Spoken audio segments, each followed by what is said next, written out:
আসসালামু আলাইকুম। প্রিয় দর্শক শ্রোতা, আজ ২৩শে জানুয়ারি বৃহস্পতিবার।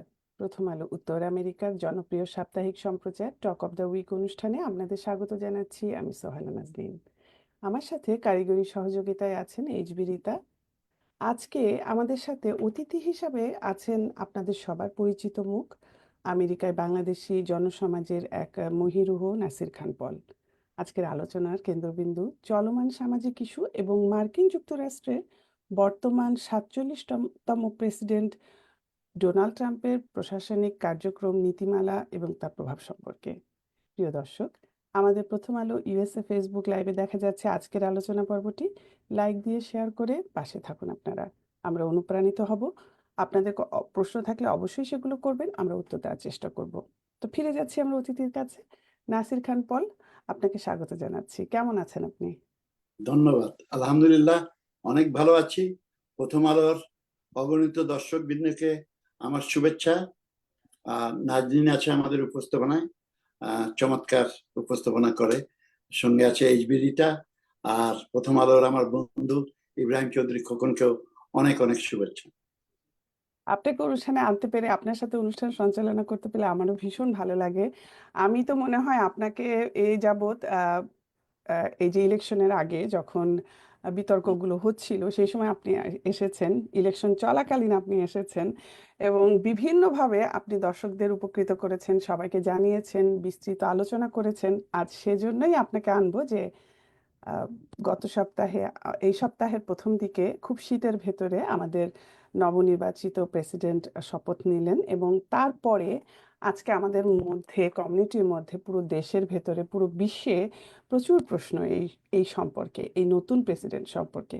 তো আমি আপনার কাছে প্রথমেই যে ব্যাপারটাতে জানতে চাচ্ছি যে কমিউনিটির অনেক কিছুর উপরেই তো আপনি নজর রাখেন। তো বর্তমান সময়ে বাঙালি কমিউনিটিতে সবচেয়ে গুরুতর সামাজিক সমস্যাগুলো কি কি এবং সেগুলোর মূল কারণ কি? ধন্যবাদ।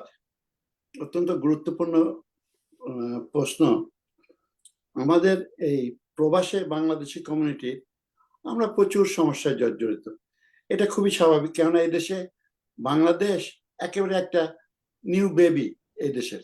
কেন আমাদের অনেক আগে থেকেই এখানে চাইনিজ এবং ইউরোপিয়ান লোক, বা আপনি পাকিস্তানি বলেন, ইন্ডিয়ান বলেন, আমাদের থেকে অনেক আগে থেকে এই দেশে রয়েছে। আমরা আমাদের এই দেশে অভিবাসী হওয়ার অ্যাকচুয়াল যদি সময় গুনেন, তবে 1990 থেকে যখন রোনাল্ড রেগান আপনার জেনারেল অ্যামনেস্টি দিল, তারপরে আপনার OP1 অ্যান্ড ডিভি প্রোগ্রামগুলো আসলো, তখনই কিন্তু বাঙালি বেশি এসছে। বাঙালি যখন বাড়তে থাকলো, আমাদের চারিদিকে প্রবলেমগুলো তেমন বাড়তে থাকলো। কিন্তু আমাদের এখানে প্রচুর সংগঠন, 400-র উপর সংগঠন আছে বাঙালি, কিন্তু আসল যেসব সমস্যা, সেই সমস্যার সমাধান কিন্তু হচ্ছে না। আমরা ব্যস্ত থাকতেছি আপনার পিকনিক নিয়ে, সামারে পিকনিক নিয়ে ব্যস্ত থাকছি। তারপরে রোজার সময় ধর্মকর্ম করি, তারপরে বিভিন্ন সংগঠনের অভিষেক, এইসব নিয়ে আমরা ব্যস্ত থাকছি। কিন্তু আমাদের যেসব আসল দিক, যেমন নতুন অভিবাসী যারা আছেন, নিউ ইমিগ্রেন্ট, এদের প্রতি আমাদের অনেক কর্তব্য আছে। তো এই কর্তব্যগুলো না, আমার মনে হয় না যে যাদের সবচেয়ে বেশি করা উচিত ছিল, বাংলাদেশ সোসাইটি এখানে একেবারে নিষ্ক্রিয়। আমি বলবো একেবারে নিষ্ক্রিয়। কেননা ইনারা আমাদের নতুন প্রবাসীদের তেমন কোনোই হেল্প করতে পারছে না এবং সামনে কোনো সংগঠন নিয়ে এগিয়ে আসছে না। তারপরে আমাদের ছেলেদের নিউ জেনারেশন, আপনি দেখেন বাংলাদেশের ফ্যামিলি, মানে সমাজে, বাঙালি কমিউনিটিতে এই গত 2 বছরে 89, 30 বছরের নিচের বাচ্চা মানে ড্রাগ খেয়ে মারা গেছে, কমপ্লিটলি ড্রাগ খেয়ে মারা গেছে। এটার দিকে কেউ অ্যাটেনশন দিচ্ছেন না। আমি একমাত্র ইন্ডিভিজুয়াল হিসাবে, কোনো সংগঠনের না, আমি 2টো প্রোগ্রাম করেছিলাম, stop drugs and save our children, কিন্তু ওটা হওয়ার পর আর মানুষের কাছে সাড়া পাইনি। আর আমাদের সমাজটা এমন এক সমাজ, আপনাদের বুঝতে হবে, একজন মানুষের যখন ছেলে বা মেয়ে ড্রাগ অ্যাডিক্ট হয়ে মারা যায়, তখন আমাদের সমাজে এটা ভীষণ লজ্জার ব্যাপার। তো এরা লজ্জায় বলতে পারে না, এরা বলে আমার ছেলে ঘুমের ঘরে হার্ট অ্যাটাক করে মারা গেছে, বুঝছেন, আমার ছেলে সিরিয়াস অসুখ থেকে মারা গেছে, ডায়াবেটিস থেকে মারা গেছে। আসলে 30 বছরের বাচ্চারা আমাদের যে ঝরে যাচ্ছে, এর জন্য আমাদের সমাজ কি করছে? বাঙালি আমাদের মধ্যে দ্বন্দ্ব বেশি। আমরা প্রচুর শো অফ শো অফ করে। শো অফ করি, ফটোশন করি। আমার কয়টা বাড়ি, আমার কয়টা নতুন গাড়ি, নতুন গাড়ি হলে নতুন গাড়ির সঙ্গে আমরা পোস্ট দিচ্ছি নতুন বাড়ি, ঠিক ইটস অল রাইট। তার পাশাপাশি তো আমাদের নতুন অভিবাসীদের লক্ষ্য রাখতে হবে, আমাদের নতুন জেনারেশন। একটা আপনাকে এক্সাম্পল দিই আমার প্র্যাকটিক্যাল লাইফের। বহু আগে 1984 এর কথা বলছি, এক এক ভদ্রলোক বাংলাদেশ থেকে নতুন ইমিগ্রেন্ট হয়ে এসছেন 5টা বাচ্চা নিয়ে, তার থাকার জায়গা নেই। আমাকে একজন community leader pharmacist Tipu Sultan call করলো যে পল, এরকম একটা ভদ্রলোক, হিন্দু ভদ্রলোক এসছে 5 জন বাচ্চা নিয়ে, খুবই অসুবিধা আছে। যাই হোক, আমি তাকে আমি বললাম বেসমেন্টে আছে, আমি তো এখানে বাচ্চা দিতে চাই না, এতজন বাচ্চা নিয়ে ওই বেসমেন্টে থাকবে কেমন করে? ওই ভদ্রলোক বলে, দেখেন আমার জীবন মরণের প্রশ্ন, আপনি যদি দেন আপনার কাছে আমি কিতাব, আমি দিয়েছিলাম। যাই হোক, মেক ইট শর্ট, 5টা বাচ্চা নিয়ে উনি মানবতার জীবন যাপন করেছে আমার বেসমেন্টে, চাকরি করতো।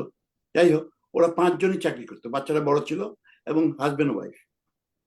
বিশ্বাস করেন 4টি বছর পর ওই ভদ্রলোক আমাকে বলছে যে পল ভাই, আপনি তো বাড়ির বিজনেস করেন, আপনার কাছে কোনো বাড়ি আছে নাকি ছোটখাটো? আমি বলি কেন? বলে আমরা একটা বাড়ি কিনি। 5 ইয়ার্স। দেখেন, এই 5 বছর কেন? বাচ্চা কাচ্চা নেই, বাচ্চারা সবাই ভালো ছিল, তারা স্কুলে গেছে, কলেজে গেছে, ভালো একটা ডিগ্রি নিয়েছে। তো আমেরিকা এটা হলো অপরচুনিটির দেশ। এখানে আমরা যারাই আসি ফ্রম দ্য স্ক্র্যাচ, আমরা এক জেনারেশনে কিন্তু অনেক উপরে চলে আসতে পারি। কিন্তু পাশের দিকে দেখেন, যেসব ছেলেরা পথভ্রষ্ট হয়ে ড্রাগ অ্যাডিক্ট হয়ে যাচ্ছে, তার বাচ্চা, তার মা বাবার কত বড় স্বপ্ন, এই খোকা আমার বড় হলে আমাকে বেসমেন্টে আর থাকতে হবে না, একদিন খোকার চাকরি দিয়ে, খুকির চাকরি দিয়ে আমি একটা বাড়ি কিনবো। একটা ছেলে, ওই ছেলে মেয়ে যখন ড্রাগের মধ্যে পড়ে যায়, তার স্বপ্নটাকে ভেঙে যাচ্ছে, তারাও দুনিয়া থেকে চলে যাচ্ছে। এইসবের দিকে কেউ অ্যাটেনশন দেয় না। তো আমি অনুরোধ করব, কেউ যদি এটা এগিয়ে আসে, আমি চেষ্টা করছি আমার সাধ্য মতন, আমি চেষ্টা করি মানুষকে এডুকেট করার জন্য। আমি যারা প্যারেন্টস, নতুন প্যারেন্টস যারা ডলারের পিছনে ছুটে, জীবন যুদ্ধে ডলারের পিছনে খালি ছুটছে, তাদের বলি শোনেন, একটু থামে, আপনার ইনভেস্টমেন্ট হলো আপনার বাচ্চা, এদেরকে একটু সময় দেন, এদেরকে দেখেন এরা কাদের সঙ্গে মিশছে, এদের ফ্রেন্ড কে, ফ্রেন্ড সার্কেল কি। ডাইনিং টেবিলে দেখেন, ডিনারের মধ্যে আসে আপনার যে খোকা খুবই ভদ্র ছিল, এই খুবই ভদ্র নম্র ছিল, এইভাবে আপনি মানুষ করছেন, সেই ছেলেটা ভদ্র আচরণ করত, কিন্তু ইদানিং খুব খারাপ ব্যবহার করছে, মা বাবার সঙ্গে ডাইনিং টেবিলে রাগারাগি করছে, গ্লাসটা ছুঁড়ে ভেঙে দিচ্ছে। এই যে behavioural change, you have to watch it. আপনাকে লক্ষ্য করতে হবে, আমার বাচ্চার বিহেভিয়ারাল চেঞ্জ কেন হলো? এ কি অন্য কিছু খাচ্ছে নাকি, ইলিগাল সাবস্টেন্স খাচ্ছে নাকি? তো এইসবের জন্য আমার মনে হয় সমাজকে সচেতন হওয়া উচিত। আমাদের সংগঠন বলুন, আপনারা খালি একবার উইন করেন আর এই ভোটের জন্য দলের ভিতর দল করে কোন্দল করেন, রাজনীতির ভিতর রাজনীতি, এসব বন্ধ করেন ভাই। এটা বিদেশি মাঠ। আমার অনুরোধ থাকবে, এই নতুন অভিবাসী এবং বাচ্চাদের প্রতি আমাদের অ্যাটেনশন দেওয়া উচিত। ধন্যবাদ। অনেক ধন্যবাদ পল ভাই, আপনি একদম সঠিক সমস্যার ওখানে হিট করেছেন। তাহলে আমি এই ব্যাপারে আরেকটা প্রশ্ন রাখছি আপনার কাছে, যে আমাদের সমাজে একটা প্রচলিত ধারণা রয়েছে যে একক বাবা মা তার সন্তানকে সঠিকভাবে মানুষ করতে পারেন না। নিঃসন্দেহে পরিবারের একটি সন্তানের জন্য সন্তানের মানসিক, শারীরিক এবং সামাজিক বিকাশের জন্য গুরুত্বপূর্ণ ভূমিকা পালন করে বাবা মা দুজনেই। কিন্তু এই ধারণাটা সবসময় সত্যি হয় না। যেমন অনেক ক্ষেত্রে এ, যে একক বাবা মা সফলভাবে তাদের সন্তানদের লালন পালন করে থাকেন, গবেষণায় দেখা গেছে যে সন্তানের সঠিক বিকাশের জন্য মূলত প্রয়োজন হচ্ছে স্নেহ, যত্ন এবং সঠিক দিক নির্দেশনা, যা একক অভিভাবকও প্রদান করতে সক্ষম হন। এটা নিয়ে আপনার কি অভিমত আমরা জানতে চাই। খুবই সুন্দর একটা প্রশ্ন করেছেন। যারা এই যে সিঙ্গেল মাদার আর সিঙ্গেল ফাদার, সিঙ্গেল প্যারেন্টদের জন্য খুবই অসুবিধা। কেন, আপনি সবসময় মনে রাখি, আমি ছোটবেলায় পড়তাম, দুধের স্বাদ কোনোদিন ঘোল খেয়ে মেটে না। এখন একটা ফ্যামিলিতে যদি বাবার অনুপস্থিতি থাকে, সেটা কিন্তু আপনি, মায়ে কিন্তু দুটা রোল প্লে করতে পারে না। মা কান বি এ ফাদার রোল, বুঝছেন, আবার father can be a mother role. তো সিঙ্গেল ফ্যামিলির জন্য এটা খুবই হার্ড। সিঙ্গেল ফ্যামিলি যারা বাচ্চা মানুষ করে, মানুষের, তাদেরকে আমি স্যালুট করি, বিশ্বাস করেন, আই স্যালুট দেম। বিশেষ করে বিদেশের মাটিতে বাংলাদেশে আপনার নানা নানি চাচা অনেক অনেকে আছেন। আত্মীয়র মধ্যে ওরা যদি বাপের অ্যাবসেন্সও থাকে, বাপ অ্যাবসেন্স থাকে, ডিভোর্স হয়ে যায় বা ছাড়াছাড়ি হয়ে যায়, তাহলে হয় কি ওই আত্মীয়দের মধ্যে ওরা বুঝে ওটা ওটা ফিল করে না, ওরা হুম হুম বাপের অ্যাবসেন্সটা অনুভূতিটা ফিল করে না। কিন্তু এখানে আপনার মুশকিল হয়। বেটার বেটার উইমেন, যেমন যারা মানে আপনার ডোমেস্টিক ভায়োলেন্সের মধ্যে পড়ে, হুম এই হুম দিকটা দেখেন আমরা কি করি। বাংলাদেশে যখন একটা মহিলা থাকতো, তাকে যদি ডোমেস্টিক ভায়োলেন্সের শিকার হতে হয় স্বামীর হাতে, পুরুষরা ফিজিক্যালি শক্তিশালী, বায়োলজিক্যালি স্বাভাবিক, তারা বউ পিটায়, বউ পুরুষ পিটায়, এটা শোনা যায়, বাট খুব কম, খুব খুব কম। এই বায়োলজিক্যাল ডিফারেন্সের জন্য। হুম হুম হুম। তো বাংলাদেশে যদি কেউ বউ পিটায়, তাহলে কি করবে? একটা রিক্সা ডেকে বউটা বাপের বাড়ি চলে যায়। কিন্তু আমেরিকায় কি করবে? আমেরিকায় যখন হাজবেন্ড পিটায়, ও কিন্তু রিক্সা ডেকে ভাইয়ের বাসায় যেতে পারে না, আপনার মায়ের বাসায় যেতে পারে না। তো এইসবের দিকে আমাদের নজর রাখতে হবে। তার তো কেউ নেই, তার থাকতে হবে কি, তার বাংলাদেশ সোসাইটি এই জায়গায় কোনো হেল্প করতে পারে, আঞ্চলিক সংগঠন হুম এইসব, হুম। যে এইসব মহিলাদেরকে হেল্প করতে পারে। তো এই দিকটাও আমাদের খুব একটা নজর রাখতে হবে। আর সিঙ্গেল প্যারেন্টসের সবচেয়ে বড় জিনিস, তবে একটা জিনিস ঠিক, যখন একটা ফ্যামিলিতে বাপ থাকে না, তখন মা কিন্তু দুটো রোল প্লে করতে চেষ্টা করে, এবং তখন কিন্তু বাচ্চাকে অনেক বেশি অ্যাটেনশন দেয়। হুম হুম। যদি হাজবেন্ড ওয়াইফ থাকে আর সিঙ্গেল প্যারেন্টস, তখন কিন্তু সিঙ্গেল প্যারেন্টসরা ছেলে মেয়েকে অনেক বেশি অ্যাটেনশন দেয়, ভাবে যে আমার এই একটা ছেলে। তো সিঙ্গেল প্যারেন্টস হ্যান্ডেল করা মুশকিল। কিন্তু আপনার যদি লাইফের গোল ঠিক থাকে, তাই না? একটা বাচ্চা যদি পথভ্রষ্ট হয়ে যায়, আমাকে একবার কোশ্চেন করেছিল, আমি একটা সেমিনার ছিলাম, একটা বাচ্চা যদি পথভ্রষ্ট হয়ে যায়, ড্রাগ অ্যাডিক্ট হয়ে গেল, নষ্ট হয়ে গেল, কে দায়ী? আমি বলি 95% বাবা মা দায়ী। তো অনেকে আমার সঙ্গে দ্বিমত করেছে। আমি বলি না, দ্বিমত করা এখানে সুযোগ নেই। এই জন্যই, কেন একটা মানুষ কিন্তু যখন বাচ্চা থাকে তখনই ভুল করে। আপনার 45 বছর 50 বছর হয়ে গেলে তারা ভুলটা কম করে, হুম হুম। কম্পারেটিভলি বাচ্চাদের চেয়ে কম করে। তো এখন বাচ্চাকে যা আপনি যেভাবে মানুষ করবেন, বাচ্চা তো আপনার সেভাবে মানুষ হবে। প্যারেন্টসের উপর, আমি, আমার আল্লাহ না করুক, আমার বাচ্চা যদি নষ্ট হয়, I will take the responsibility, যে আমার এক্স্যাক্টলি। অভাবের জন্য আমি সময় দিতে পারিনি, এই জন্যই আমার ছেলে প্রপারলি গ্রো আপ করতে পারেনি। অল ভাই, আমি একটু মাঝখানে ইন্টারাপ্ট করবো আপনাকে। সেটা হচ্ছে আপনি যে কথাটা বললেন যে আমাদের বাবা এবং একটা সিঙ্গেল প্যারেন্টস, সে মা হোক বাবা হোক, ডেফিনেটলি বাচ্চাকে তার দুইটা রোল প্লে করতে হয় তাকে, এবং পর্যাপ্ত মনোযোগ দিতে হয়। ডেফিনেটলি এটা অনেকটা চাপ, সময় এবং অনেকটা পরিশ্রমের বিষয়। আর কিন্তু ওই যেই যৌথ ফ্যামিলির কথা বলেন, যে বাবা মা দুইজনেরই দরকার, কিংবা ওদের বেশি অ্যাটেনশনটা দেওয়া হয়। তো অনেক সময় দেখা গেছে যে বেশিরভাগ অনেক ফ্যামিলিতে বাবা মা দুইজনই আছেন, তারা সন্তানের সাথে থাকছেন, কিন্তু যেই মনোযোগটা সন্তানকে দেওয়া, আসলে সেই মনোযোগটা তারা দিচ্ছেন না। তারা হয়তো একসাথে থাকছেন, তাদেরকে খাওয়াচ্ছেন, পড়াচ্ছেন, হাজবেন্ড ওয়াইফ, বাবা মা দুইজনই আছে। এই তোমার পড়া হলো কিনা, তুমি এখন কোথায় যাবা, এটা যাবা, সবকিছুই আছে। কিন্তু বাচ্চার যেই চাহিদাটা, সন্তানকে মনোযোগ দেওয়া বলতে তার সার্বিক বিকাশে যেই মনোযোগ দেওয়াটা, সেটা কিন্তু দিচ্ছে না। বেশিরভাগ ফ্যামিলিতে বাবারা কিন্তু মার উপরই ছেড়ে দিচ্ছে। বেশিরভাগ ফ্যামিলিতে দেখা যাচ্ছে যে বাবা যেমন, আমি রোজগার করছি, হার্ড ওয়ার্ক করছি তোমার ভালো পড়াশোনার জন্য, ভালো কলেজে যাবা, ওই ও অতটুকুই খাবার দিচ্ছি, ফ্যামিলিটাকে ভালো রাখছি, কিন্তু বাচ্চাকে মনোযোগ দেওয়া, অ্যাটেনশন দেওয়াটা যে বাবারা কিন্তু ওই মাটাই বেশি দিচ্ছে। এবং আরেকটা জিনিস হচ্ছে, যৌথ ফ্যামিলিতে যখন স্বামী স্ত্রীর মধ্যে দ্বন্দ্ব থাকে, তুই তুকারি, ঝগড়া ঝামেলা এরকম থাকে, তো এই ক্ষেত্রগুলোতে আমি আপনার কাছে প্রশ্ন হচ্ছে যে, যে যৌথ ফ্যামিলিতে বাবা, একটা সন্তানের বাবা আছে মা আছে, কিন্তু সেখানে হয় বাবা মার মধ্যে প্রচুর পরিমাণে দ্বন্দ্ব, যেটা বাচ্চাকে প্রতিদিন ডিস্ট্রাক্ট করছে, মেন্টালি চাপে রাখছে, কিংবা বাবা পরিবারের সবই দিচ্ছে, ভরণ পোষণ খাবার, কিন্তু সন্তানকে সেই সময়টুকু দিচ্ছে না, সন্তানের যা দরকার সেটা বোঝার চেষ্টা করছে না, কিংবা বাবা ফ্যামিলিতে আছেন কিন্তু সার্বিকভাবে কোনো দিকেই তার উপার্জন ছাড়া, কিংবা উপার্জনও করছে না, ড্রাগ এডিক্টেড। তো এইরকম বাবা মার সাথে যৌথ ফ্যামিলিতে সন্তান কি আপনি মনে করেন যে মানে যে একক ফ্যামিলিতে যখন একটা একটা মা কিংবা একটা বাবা বাচ্চাকে দুইটাই দেওয়ার চেষ্টা করছে, ওইটার থেকে আপনি কি এই পরিবেশটাকে গুরুত্ব বেশি দিচ্ছেন, নাকি মূলত আপনি গুরুত্ব দেওয়ার চেষ্টা করছেন যে বাবা মা থাকা যে বেশি গুরুত্ব দেওয়ার চেষ্টা করছেন যে আসলে সন্তানের চাহিদাটা কি, তাকে কিভাবে বড় করতে হবে সেটা চাইলে বাবা মা একসাথেও করতে পারে, চাইলে এককভাবেও করতে পারে। আপনার কাছে আর একটু জানতে চাই। আচ্ছা, ধন্যবাদ।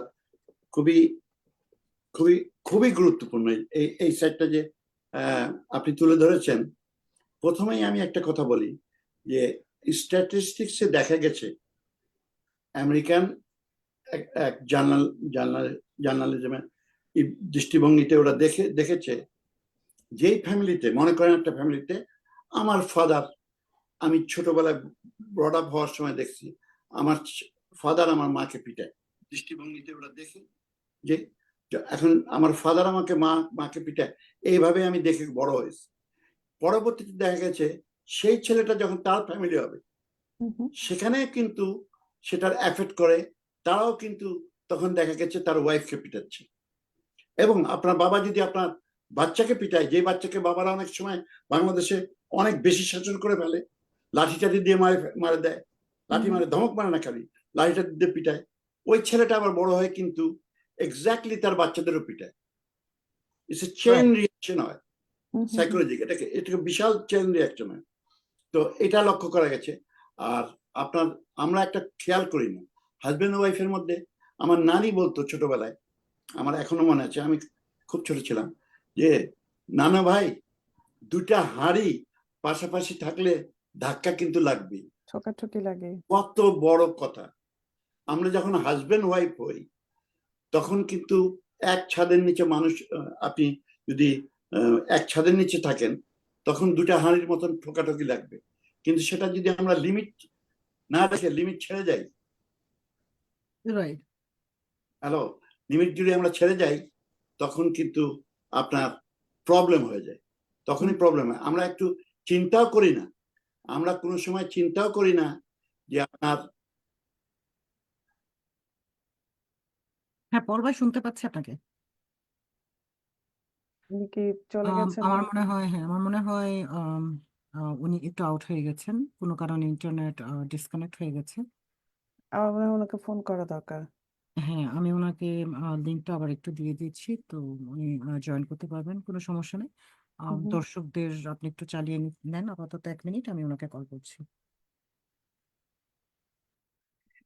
হ্যাঁ, আমার মনে হয় পল ভাই ওনার জুম লিংকের থেকে বের হয়ে গেছেন, তো সমস্যা নাই, আবার ওনাকে যোগ করা হবে। আজকের টপিকটা আসলে হচ্ছে আমাদের বর্তমানে যে সামাজিক কিছু আহ, সমস্যা এবং তার সমাধান, এবং আর যে রিসেন্ট হটকেক যে নিউজটা আর কি, যে আমাদের নবনির্বাচিত 47তম প্রেসিডেন্ট ডোনাল্ড ট্রাম্পের নতুন নীতিমালা, নতুন কি উনি প্রস্তাবিত করেছেন, সেগুলো নিয়ে আমাদের কমিউনিটির মধ্যে কিরকম উত্তেজনা বিরাজ করছে, আমেরিকাবাসী কি ভাবছে এবং কিভাবে নিচ্ছে, এবং ওনার প্রস্তাবনাগুলো কিভাবে কাজ করছে, সেগুলো নিয়ে আলোচনা হবে পল ভাইয়ের সাথে।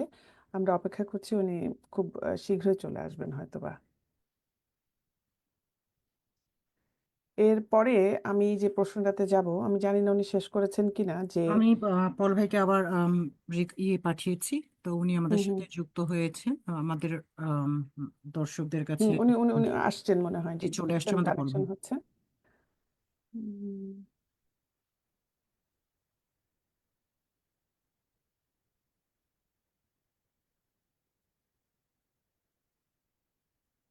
আনমিউট করা আছে। পল ভাই, আপনার মাইক ক্যামেরা মিউট করা আছে। এটা আছে, হ্যাঁ, এবার ঠিক আমরা শুনতে পাচ্ছি, ক্যামেরাটা কিন্তু একটু এখনো আনমিউট ক্যামেরা করতে আসেনি। হবে। ক্যামেরা আসেনি, না, হুম। ক্যামেরাটা আনমিউট করতে হবে। রিয়াল,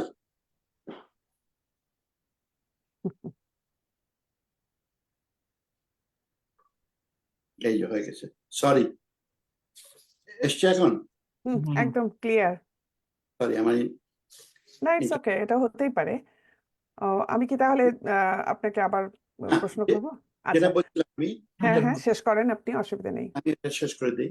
হুম হুম আচ্ছা, এই যে আমরা মানে হাজবেন্ড ওয়াইফ যখন আপনারা ডিভোর্স দেন, যারা টিভির পর্দায় বসে আছেন তাদের জন্য আমি বলছি, দেখেন আমরা ছোট্ট একটা নিজের স্বার্থে, যে আপনার ওয়াইফের সঙ্গে যে খটখাট লাগতেই পারে, আমরা ডিভোর্সটা দিয়ে দিচ্ছি খুব ইজি করে, যারা ইজি করে ডিভোর্স দিয়ে দেন, রাগ হুম হচ্ছে, কিন্তু একটা জিনিস চিন্তা করতে হবে আমাদের, আমরা কিন্তু হাজবেন্ড ওয়াইফের মধ্যে ডিভোর্স হয়ে যায়, কিন্তু আমরা কিন্তু বাচ্চা কাচ্চা যে থাকে তাদেরকে কিন্তু ডিভোর্স দিই না।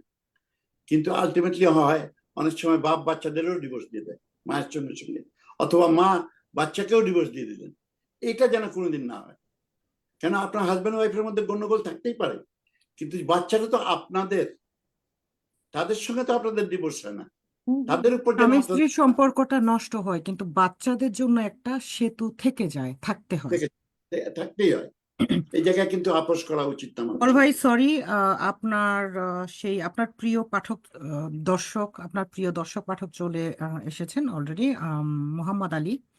উনাকে আমি সবার আগে আমাকে আনতে হবে, উনার জন্য আমি অপেক্ষা করছিলাম এতক্ষণ। তো মোহাম্মদ আলী, পল ভাই আপনার কাছে জানতে চেয়েছেন যে এই দেশে প্রধান সমস্যা হচ্ছে বাচ্চারা বাবা মার কথা শুনছে না। পল ভাই, এর সমাধান কি? বাচ্চারা বাবা মার কথা শুনছে না, ঠিকই বলেছেন, এটা আমি মানি। বাচ্চারা বাবা মার কথা শুনে না, কিন্তু বাংলাদেশে না শুনলে তো পিটান, এখানে কিন্তু পিটানো যাবে না। এই জিনিসটা মাথায় রাখতে হবে। Exactly.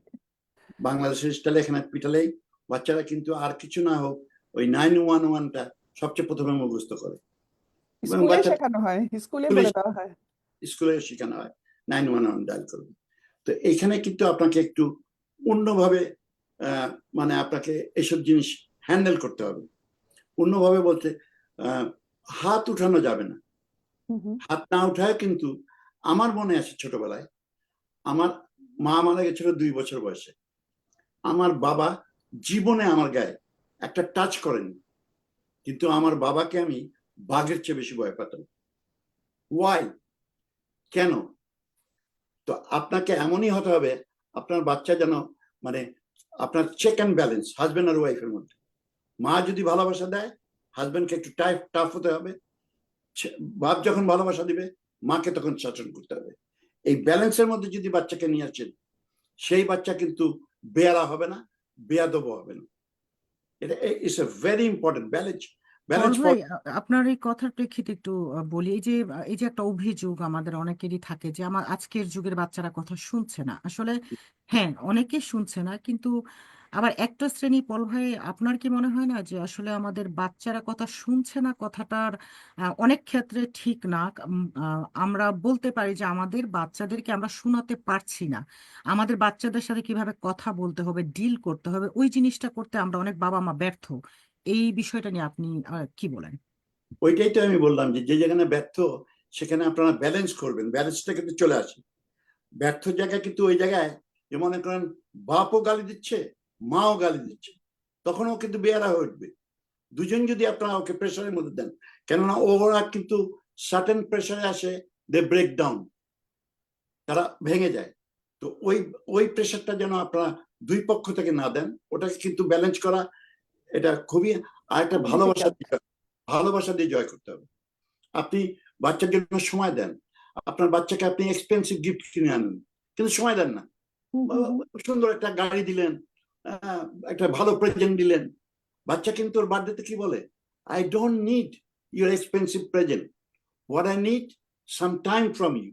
Your time is more precious to me than any other gift in the world. এই জিনিসটা আপনার মাথায় থাকতে হবে। খালি টাকা দিলেন যে বাচ্চাকে, তাহলে বাচ্চাকে সময় দিতে হবে। আপনি চমৎকার বলেছেন। যতই এটা ব্যস্ত, একটা খুব তাই না? মূল্যবান কথা। চমৎকার বলেছেন পল ভাই। আমাদের বাচ্চাদেরকে দামি উপহার, বাড়ি গাড়ি, পড়াশোনার খরচ সবকিছু দেওয়ার বদলে, নির্দেশ দেওয়ার বদলে বাচ্চারা চায় আমরা পাশে বসে, বিশেষ করে মা সারাদিন করলেও বাচ্চাদের গোল চোখ দুটো বাবার দিকে তাকিয়ে থাকে। বাবা যখন পাশে বসে 10 মিনিট সময় দেয়, আধা ঘন্টা কথা বলে, একটু ক্রিকেট খেলে, দাবা খেলে, বাবা যখন জিজ্ঞেস করে এই ছেলে, তো মানে এত বড় হয়ে গেছিস, 20 বছর বয়স হয়ে গেছে, এখনো তোর গার্লফ্রেন্ড জুটেনি, জাস্ট ফান, এই যে একটা বন্ধুত্বপূর্ণ সম্পর্ক, এগুলাই হচ্ছে সন্তান বাবার কাছ থেকে চায়। আমরা শুধু কঠোর হলে তো হবে না। পল ভাই, অসংখ্য ধন্যবাদ। আমি আমি দেখি আমাদের মোহাম্মদ আলী আরো কিছু আপনার জন্য উপহার নিয়ে আসছে কিনা। সোনা নাজনীন, আপনি কন্টিনিউ করতে পারেন। ধন্যবাদ এইচবিরিতা। আমি পল ভাইয়ের কাছে, আপনি পল ভাই প্রথম প্রশ্নে বলেছিলেন যে এখনকার যে আমরা বাঙালি কমিউনিটি তারা শো অফে শো অফের ব্যাপারগুলোতে খুব বেশি ব্যস্ত হয়ে পড়েছি। তো এই প্রসঙ্গেই একটা প্রশ্ন করব আপনাকে, যে ভোরের কাগজে প্রকাশিত এইচবিরিতার একটা লেখা কদিন আগে পড়লাম, যে যেটা শিরোনাম ছিল সোশ্যাল মিডিয়া অর্থাৎ ফেসবুক মানসিক চাপ বৃদ্ধির আরেকটি কারণ। আপনি এটাকে কিভাবে দেখেন? মানসিক চাপ, হ্যাঁ, সোশ্যাল মিডিয়া হচ্ছে কি, social media is not a control media. আমি যখন একটা পত্রিকায় জিনিস পড়ি, আমি যখন আপনার টেলিভিশনে আসি, এটাকে কিন্তু কন্ট্রোল, ইস ইস হুম। Control media. আর আমাদের সোশ্যাল মিডিয়াটা হলো আনকন্ট্রোল। এখানে আপনি দেখবেন যে জীবনে 5 পাস করেন, ও আপনার একটা ডাক্তারকে বলছে, ডাক্তার আপনি এটা বুঝেন না, ও অসুখের ব্যাপারে বলছে যে এই অসুখটা হলো এই ওষুধটা, ডাক্তার সাহেবকে বলছে না না না মনে কিছু করে না, আপনি এটা বুঝেন না, আমাকে বলতে দেন। এই যে আপনি বুঝেন না, এদের সংখ্যা অনেক বেশি ফেসবুকে, বুঝছেন? তো এদের সংখ্যা বেশি হওয়াতে এখন হয় কি, অপাত্রে যখন জিনিস চলে যায়, আপনার বুদ্ধিজীবী জিনিসটা যখন অপাত্রে চলে যাবে, যখন যোগ্য ব্যক্তি যোগ্য স্থানে থাকবে না, অযোগ্য ব্যক্তি যোগ্য স্থানে চলে আসবে, তখনই সমাজে কিন্তু প্রবলেম দেখা দিবে, যেটা ফেসবুক হয়েছে। আর ফেসবুকে আরেকটা জিনিস আমি লক্ষ্য করছি, সরি আমার কথার জন্য অনেকে হার্ড হতে পারেন, তা আমরা আমরা কিন্তু একটু সময় সময় মানুষ হার্ড হলেও অন্যের উপকার যদি বেশি হয় তাহলে করি। ইদানিং আমি লক্ষ্য করছি এআই, এআই এতে ফটো ফিল্টার করা যায়। জি।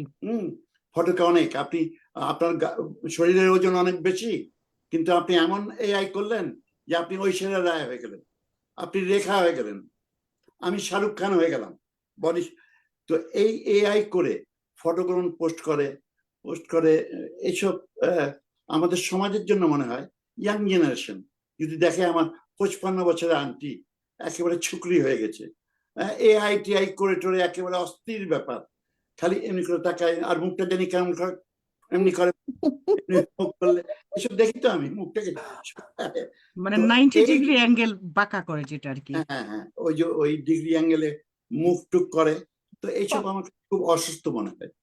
এই অসুস্থতা আমাদের বাচ্চারাও তো দেখছে, একটা 12 বছরের বাচ্চা কিন্তু আপনাকে খেয়াল রাখতে হবে, ফেসবুক দেখছে। তো এইসব জিনিস যদি এইসব বন্ধ করার কোনো ই নেই। ফেসবুকে জুকারবার্গ খুব ভালো করে জানে, ও হলো হার্ভার্ডের ড্রপ আউট, সে ফেসবুক আবিষ্কারের সময় খুব ভালো করেই জানে যে এইসব লোককেই আমার দরকার, যার জন্য ও আজকে পৃথিবীর সেকেন্ড রিচেস্ট ম্যান, জুকারবার্গ, বুঝছেন? তো এই সোশ্যাল মিডিয়াটা যদি আমরা কন্ট্রোল না করি সামহাও, যেটা এই সাইবার অ্যাক্ট বলে, যে সাইবার অ্যাক্টের মাধ্যম, এটা ডিমেরিটসও আছে মেরিটসও আছে। সাইবার অ্যাক্ট অনেক আমাদের কিন্তু social media is completely out. এখন এমন এআই করে যেটা সত্যি না। আমি ইদানিং দেখি ইউনুস, ডক্টর হাসিনা, খালেদা জিয়ার মুখটা বসিয়ে দিয়ে ডান্স করছে, কি করছে সব বিকৃত মত। তো এইসব কিন্তু দিস ইজ নট রাইট। এটা এটা সোশ্যাল মিডিয়ার কিন্তু ডিমেরিটসটা হলো এটা, এটা বড়। এটা হাস্যকর হলেও পর ভাই আমিও দেখেছি যে আহ, কিছু মানুষদেরকে আহ, নৃত্য করছে ওরা। আচ্ছা, আমরা সেগুলো তো ফটো এডিটিং যেটা আছে, হ্যাঁ ফটো এডিটিং হয়তো বা আমার ক্যামেরা স্ক্রিন, আমার ল্যাপটপটা একটু আহ, মোটামুটি মানসম্পন্ন, যার কারণে আমাকে হয়তো ক্যামেরা স্ক্রিনে এখন খুব সুন্দর দেখাচ্ছে, যদি আমি বাস্তব এতটা নই। সেটা আমরা এডিটিং একটা ক্যামেরার মার প্যাচে সেখান থেকে আমরা না গেলাম। আপনি অলরেডি বলে ফেলেছেন। আমি এআই এর কথাটা আপনি তুলেছেন পল ভাই, এটা খুব ইম্পর্ট্যান্ট একটা জিনিস। আপনাকে আমি একটু মাঝখানে এআইটা নিয়ে কথা বলতে চাচ্ছি। সেটা হচ্ছে এআই কিন্তু এখন জানেন যে আহ, এটা ফ্রিতে করা যায়। এআই এর মাধ্যমে ফ্রিতে আপনি যে কোনো কিছু লেখাতে পারবেন। আবার একটা প্রো প্ল্যান সামথিং কিছু আছে নাকি প্রিপেইড কি আছে, আপনি পে করলে মান্থলি কিংবা ইয়ারলি আপনাকে আরো উন্নত দক্ষ লেখা দিবে। তো এআই এর একটা জিনিস আপনি আমাকে একটু বলবেন, সেটা হচ্ছে যেমন আমি ব্যক্তিগতভাবে লক্ষ্য করেছি, আম, যেই যে মানুষটাকে আমি আম, 6 মাস আগে, 4 মাস আগে যাকে আমি দেখেছি যে উনি একটা কবিতা সাজাতে পারেন না, ওনার একটা বাক্যে হয়তো 6টা 7টা বানান ভুল, উনি 2টা লাইন ঠিক মতো একটা গল্পে সাজাতে পারছেন না, এখানে third person first person narrative dialogue সব এক হয়ে যাচ্ছে, কিন্তু সেই এআই শুরু হওয়ার পর যখন আমরা দেখি যে সেই ব্যক্তি দুর্দান্ত গল্প লিখছেন, কবিতা লিখছেন, এবং পত্রিকায় প্রকাশ হচ্ছে, বই বের হচ্ছে। তো এটা আমি বলছি না যে এটা জেলাসির কোনো বিষয়, কিন্তু আপনার কি মনে হয় না যে পল ভাই, এই যে এআই এর মাধ্যমে আমরা ইংলিশে একটা বই লিখে ফেলছি, এআই এর মাধ্যমে আমরা অনুবাদ করছি, এআই এর মাধ্যমে আমরা রাতারাতি কবি হয়ে যাচ্ছি, লেখক হয়ে যাচ্ছি, প্রবন্ধকার হয়ে যাচ্ছি, কিছু কিছু আমরা যারা নতুন, যারা, আমি সিনিয়রদেরকে রেসপেক্ট করি বলছি, আমরা যারা নতুন আমাদের মধ্যে, এই জিনিসটা কি আমাদের শিল্প সাহিত্য বিকাশে খুব ক্ষতিকর একটা কিছু না? নিশ্চয়ই অসম্ভব ক্ষতিকর জিনিস। কেননা আপনি যখন একটা জিনিস লিখছেন, এটা যখন ফেক, আপনার নিজের লেখা না, তখন তো এটা মানুষকে বিভ্রান্ত করবে, সমাজকে বিভ্রান্ত করবে, নেক্সট জেনারেশনকে বিভ্রান্ত করবে, একটা বাচ্চা বেড়ে উঠছে তাকে বিভ্রান্ত করবে। তো সমাজ ধ্বংসের যদি একটা কোনো কাজ হয়, সেটা মানে এটা তো নিন্দনীয় বটেই, একেবারে না। আরেকটা জিনিস হচ্ছে, আরেকটা জিনিস খেয়াল রাখতে হবে আমাদেরকে খুব ভালোভাবে, যে মেকি জিনিস, ফেক জিনিস, বানানো জিনিস কিন্তু বেশি দিন টিকে না। হয়তো সাময়িকের জন্য উনি বাহবা পাবে। আমি যেমন দেখেছি, এখানকার পত্রিকার মালিক অনেক ডাক্তার, এটা কেমন যেন একটা ট্রেন্ড, নিউ ইয়র্কের পত্রিকার মালিক ম্যাক্সিমাম ডাক্তার, কিন্তু ডাক্তার সাহেবরা খালি মালিক হয়ে থাকেনি, অনেকে বাইরে থেকে এসে মালিক না, তারা সম্পাদক হয়েছে। তো সম্পাদককে আমি একটা খুব নাম করা জার্নালিস্ট, নাম বললে আপনারা সবাই চিনবেন, বলছি না তার পার্সোনালিটির জন্য, তাকে আমি জিজ্ঞেস করছিলাম, ভাই আপনি তো এই পত্রিকায় কাজ করেন, আপনার সম্পাদক ডাক্তার সাহেব, ওদের তো ডাক্তারদের হাতের লেখা তো খুবই খারাপ হয়। ফার্স্ট অফ অল এটা পৃথিবীর সবাই জানে, ডাক্তারের হাতের লেখা খুব খারাপ। তারপরে ওই ডাক্তার সাহেব এত একেবারে আপনার হুমায়ুন আহমেদের মতন সম্পাদকীয় লিখতেছে, এটা কি ব্যাপার? আমার তো বিশ্বাস হয় না উনি এটা লেখেন। উনি বলতেছেন জার্নালিস্ট যে আমি লিখছি, তো আপনি লিখছেন, উনার নাম সম্পাদক কেন? সম্পাদকীয় জিনিসটা কিন্তু সম্পাদক লিখবে নিজে, সম্পাদকীয় কেন? সেটা কিন্তু আপনি উপসম্পাদকীয় আপনি অন্য লোককে নিয়ে আসতে পারেন পত্রিকায়, কিন্তু পত্রিকার সম্পাদক যখন হবে তখন আপনাকে নিজে সেই লেখাটা লিখতে হবে। আপনি সেটাও যদি অন্যকে হায়ার করে রাখেন, তো এইসব ফেক জিনিস। তবে এখন এআই হয়ে যে ডিমেরিটস এর মধ্যে এটাই সবচেয়ে বড় ডিমেরিটস, যেটা আপনি এইচবিডিটা বললেন, যে শূন্য, যে কবিতার ক লিখতে পারে না, রবীন্দ্রনাথের নামও শিখে জানে নেই, সে আবার চমৎকার চমৎকার কবিতা লিখছে, তাই না? তো এআই এর বদলতে যদি লেখে, তাহলে তো পুরা সমাজটা কনফিউজড হয়ে যাবে। লোক যেমন তুমি নিজেও কনফিউজড হয়ে গেছো। সো এইটা কিন্তু আমাদের জন্য খুবই খারাপ। এটার একটা ডেফিনেটলি আমি আমি নিজেও খুব চিন্তা করি যে আসলে আম, মনে হয় কি হচ্ছে এই জিনিসটা। আরেকটা জিনিস পল ভাই, তারপর সোহানা নাজনীনের আপনার আরো প্রশ্ন আছে, দর্শক বসে আছে আপনার ট্রাম্পকে নিয়ে, আপনার ট্রাম্পের তো কি বলে উত্তরসূরি আপনি। হ্যাঁ, আমাদের নিউ ইয়র্কের ট্রাম্প, আপনি আপনার কাছে জানার আছে, সোহানা নাজনীন বসে আছে। আমার লাস্ট একটা প্রশ্ন আপনার কাছে, যেটা বলতে চাচ্ছিলাম আমি, সেটা হচ্ছে যে আমরা যখন কিছু কিছু আম, অনুষ্ঠানে আমরা দেখি, হয়তোবা সেটা জুম হোক, সোশ্যাল মিডিয়া হোক, টিভি চ্যানেল হোক, কিংবা যে কোনো জায়গায় আমরা যখন উপস্থাপনা করি, লাইক আজকে suppose Sohana Naznin she is a host today. তো অনেক সময় আমরা হোস্টিং করতে গেলে একটা জিনিস আমরা লক্ষ্য করেছি, আমাদের হোস্টিং এর সময় আমার যে জিনিসটা মনে হয় যে আমরা আমরা হোস্টরা একটু আমরা কম কথা বলবো, অতিথি বেশি কথা বলবে। এবং হোস্টের যে একটা জিনিস লক্ষ্য রাখতে হয়, যেহেতু আমি টক শোটা পরিচালনা করি, আমার মনে হয় যে প্রতিটা অতিথিকে যখন আমরা আনি ক্যামেরার সামনে, সে অতিথির সম্পূর্ণ ব্যাকগ্রাউন্ড বায়োগ্রাফি আমাদের জানা দরকার। সে পার্সন কে, তার কোয়ালিফিকেশন, যদি সে চায়, যদি সে প্রয়োজন মনে করে যে হ্যাঁ আমি এই বিশ্ববিদ্যালয় থেকে পড়াশোনা করেছি, তুমি বলো, then that's we are proud to say that. কিন্তু এগুলো হচ্ছে প্রাইভেট, কিন্তু অ্যাটলিস্ট একটা অতিথিকে সঠিক সংজ্ঞাটা, ব্যক্তিটার পরিচয় বিশেষণটা আমাদের লাগানো উচিত বলে আমি মনে করি। আমি কিছু কিছু টিভি চ্যানেল হোক, জুম হোক, আমি কিছু জায়গায় আমি লক্ষ্য করি, আহ, দেখেছি আমি, যে জিনিসটা হচ্ছে যে আমরা যখন একটা অতিথিকে আনছি তখন আমরা র্যান্ডমলি একটা অতিথিকে বলে দিচ্ছি যে নাসির খান পল আমাদের শিল্প সাহিত্য জগতের একজন বিশেষ ব্যক্তি, তিনি সাহিত্যের বিভিন্ন শাখা নিয়ে গবেষণা করছেন, তিনি একজন কবি, তিনি একজন কথা সাহিত্যিক, একজন গল্পকার, তিনি একজন শিক্ষক, তিনি একজন চিকিৎসক, ডাক্তার, তিনি একজন মনোবিশেষজ্ঞ, গবেষক, তিনি একজন রাজনীতিবিদ। আমরা একসাথে অনেকগুলো বিশেষণ লাগিয়ে দিচ্ছি, কিন্তু এইখানে মূলত হচ্ছে নাসির খান পলের এখানে 4টা বিশেষণ আছে। নাসির খান পল জীবনে কোনোদিন কবিতাই লিখেননি, সাহিত্যের কোনো শাখা নিয়ে আলোচনাই করেননি, কিন্তু আমরা তাকে পরিচয় দিচ্ছি কবি, আমরা তাকে পরিচয় পরিচয় দিচ্ছি কথা সাহিত্যিক।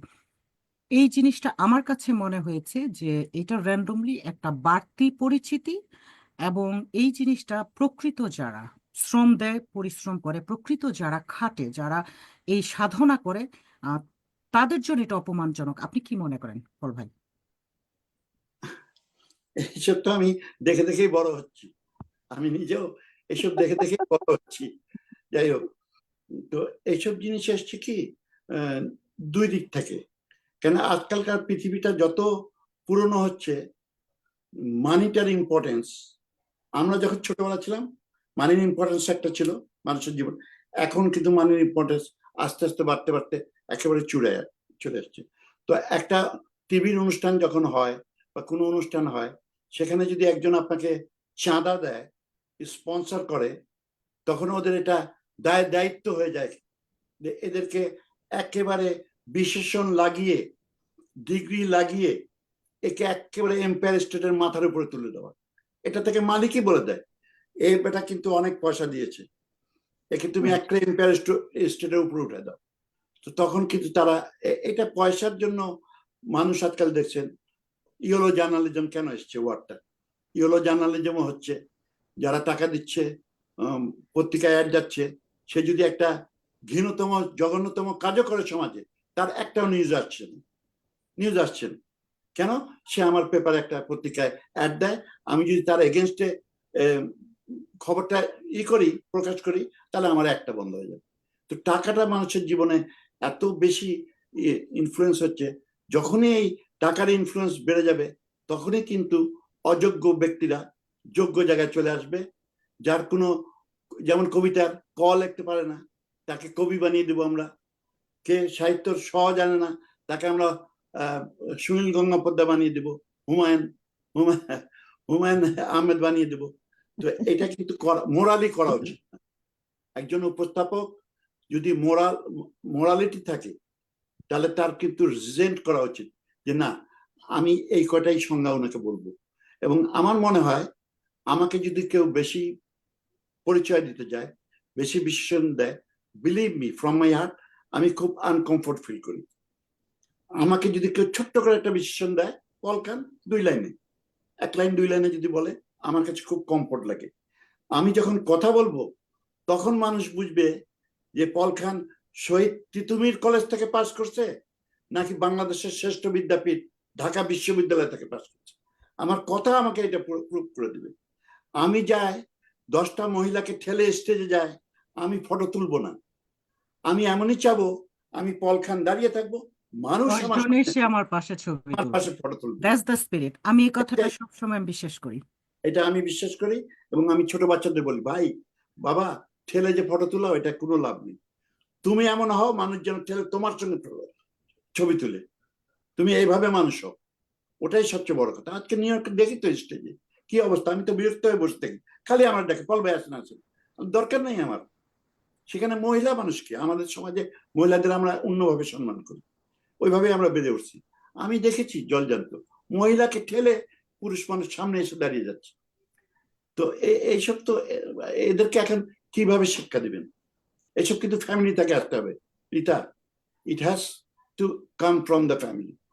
এই জন্য আমি তো 2-1 বার মঞ্চে পড়ে যাওয়ার উপায় হয়েছিল ওই হয়েছিল না, ছবি হ্যাঁ। তোলাতে। তো এই জন্য আমি দূরে সরে থাকি। আমার ওয়াইফ বলে, তুমি কি এত মানুষ কেন রিকোয়েস্ট করতে হয় তোমাকে? আরে I am not a photo person, আমি ছবিতে কেন হুড়মুড় করে সামনে এসে দাঁড়িয়ে যায়। যাই হোক, তো এইসব জানি না। ধন্যবাদ পল ভাই। সোহানা নাজনীনের কাছে আমরা ফিরে যাচ্ছি। এর মাঝখানে একটু বলে নেই, ফরিদ ইয়াসমিন বলেছেন সম্ভবত খুব শীঘ্রই আপনিও এআই এর ফটো সেশনে যেতে পারেন। উনি আল্লাহ যেন না করে। আমিন আমিন সুম্মা আমিন। হ্যাঁ, সোহানা নাজনীন আপনি কন্টিনিউ করেন। তাহলে আমি এবার একটু ভিন্ন প্রসঙ্গে চলে যাই। হটকেকের মতন এখন যে বিষয়টা সবার মনে মনে জায়গা করে নিচ্ছে, সেটা হচ্ছে যে মার্কিন যুক্তরাষ্ট্রের 47তম প্রেসিডেন্ট হিসেবে সোমবার শপথ নিয়েছেন ডোনাল্ড ট্রাম্প। ক্ষমতায় বসেই একটি কলমের আঁচড়ে ট্রাম্প ইতিহাসের সবচেয়ে বড় ইউএস বিচার বিভাগীয় তদন্ত এবং মামলা উল্টে দিয়েছেন। 2021 সালে ক্যাপিটালে হামলার আক্রমণের সঙ্গে সম্পর্কিত দোষী সাব্যস্ত প্রায় 1,500 জনকে ব্যাপকভাবে ক্ষমা করেছেন তিনি। বিশেষজ্ঞরা ভাবছেন এটা সহিংসতা বৃদ্ধিতে আরেকটু উৎসাহ যোগাতে পারে। আপনার কি মতামত এ ব্যাপারে? শুনেন, কিছু কিছু জিনিস আছে আপনার একটু নিজেদের স্টাডি করতে হয়। একটা জিনিসটা J6 বলা হয় এটাকে, জানুয়ারি 6। J6 এর যে ব্যাপারটা, এটা সম্পূর্ণ ফেক, ভুয়া এবং সাজানো। কেন আমি বলছি, আমি জোর গলায় বলছি এই জন্যই যে ডোনাল্ড ট্রাম্পের 47th প্রেসিডেন্টের যখন ইনগ্রেশন হয় তখনই এটা প্রমাণ করেছে কেমন করে প্রমাণ করেছে দেখেন, J6 এর একটা কমিটি ছিল। J6, জো বাইডেনের government, Kamala Harris, Joe Biden মিলে একটা কমিটি করেছিল, J6 কমিটি, যারা ডোনাল্ড ট্রাম্প সহ যারা অ্যারেস্ট হয়েছিল ওই দিন, যারা গন্ডগোলে অ্যারেস্ট হয়েছিল, সবাইকে কনভিক্টেড করবে। এবং ভেরি পাওয়ারফুল কমিটি। এই J6 কমিটিটা আপনার সম্পূর্ণ কমিটি থেকে জো বাইডেন কমিটিটাকে তার ক্ষমতার জোরে পার্ডন করে চলে গেছে। কমিটি যদি একটা থাকে, তারা যদি লিগ্যাল কাজই করে থাকে, সত্যি লোককেই যদি ঢোকে, সত্যি কারণের জন্য অ্যারেস্ট করে থাকে, তাহলে সেই কমিটিটাকে, একটা ইনভেস্টিগেশন কমিটিকে আপনার মাফ করতে কেন হলো জো বাইডেনকে? ওয়াই? আজ পর্যন্ত আমেরিকার ইতিহাসে কোনো কমিটিকে বিলুপ্ত মানে পার্ডন করার ইতিহাসে নেই। পার্সনকে পার্ডন করেছে, ইন্ডিভিজুয়াল পার্সনকে প্রেসিডেন্সিয়াল অধিকারের বলে পার্ডন করেছে, কিন্তু J6 কমিটিকে উনি পুরোটাকে পার্ডনের আন্ডারে নিয়ে এসে ক্ষমা করে দিল। কেন করলো? J6 এর যে কাগজপত্র ছিল, যেটা বানানো কাগজপত্র, সেটা তারা সম্পূর্ণ বার্ন করে দিয়েছে। এভরিথিং এভিডেন্স J6 এর বার্ন করে দিয়েছে। এই বার্ন করে দিয়েছে কোনো প্রমাণ নাই বলে ডোনাল্ড ট্রাম্প আপনার তার সিগনেচারের জোরে এই J6 এর যতজন দোষী সাব্যস্ত হয়েছিল সবাইকে পার্ডন করে বাইরে ছুটিয়ে নিয়ে চলে আসতে পারছে, যেহেতু J6 এর কমিটি কোনো প্রমাণ রাখেনি। তারপরে দেখেন, এটাই বোঝা যায় কিন্তু বাইডেনকে জিজ্ঞেস করা হলো, তুমি কি তোমার ফ্যামিলিকে পার্ডন করবে নাকি? 2 দিন আগে, বাইডেন চলে যাওয়ার 2 দিন আগে তোমার ফ্যামিলিকে বলে, why I have to pardon my family? My family didn't do any crime. They are not criminal. বুড়া একেবারে খেপে গেল, they are not criminal. Why I have to pardon them? কিন্তু প্র্যাকটিক্যালি কি হলো? ঠিক ছাড়ার 1 ঘন্টা আগে তার পুরো ফ্যামিলি, তার ভাই, তার ভাতিজা,